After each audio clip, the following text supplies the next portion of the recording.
காதலை பற்றி உங்களுடைய அபிப்பிராயம் என்ன சொல்லுங்கள். காதல் லைக் ரிலேஷன்ஷிப்ல போகவே பயமா இருக்கு சார். ஃபர்ஸ்ட் ஆஃப் ஆல் எனக்கு பயமாக இருக்குது. பயமா இருக்கு. என்னோட சிங்கிள் லைஃப் எனக்கு ரொம்ப பிடிச்சிருக்கு. நான் ஜாலியாக என்ஜாய் பண்றேன்.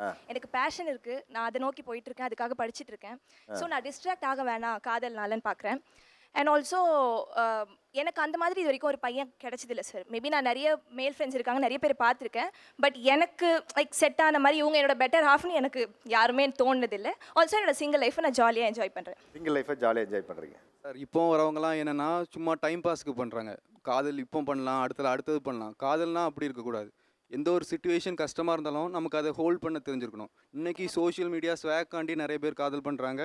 பட் ஃபினான்ஷியல் க்ரைசிஸ், அது போக ஹெல்த் இஷ்யூஸ்லாம் வரும்போச்சுல நாளைக்கு அதே காதல் இருக்குமாங்கிறது டவுட்டு தான். அதனால் நம்ம பண்ணும்போச்சுலே இது நமக்கான ஆள்கள், நமக்கு இவங்க இந்த பார்ட்னர் கரெக்டாக இருப்பாங்களா அப்படின்னு நினச்சி லவ் பண்ணுறதில்ல இப்போ உள்ளவங்க. அப்படி பண்ணால் அவங்களுக்கு அது சிங்கிள் லவ்வோட ஸ்டாப் ஆகும்னு நான் நினைக்கிறேன் சார்.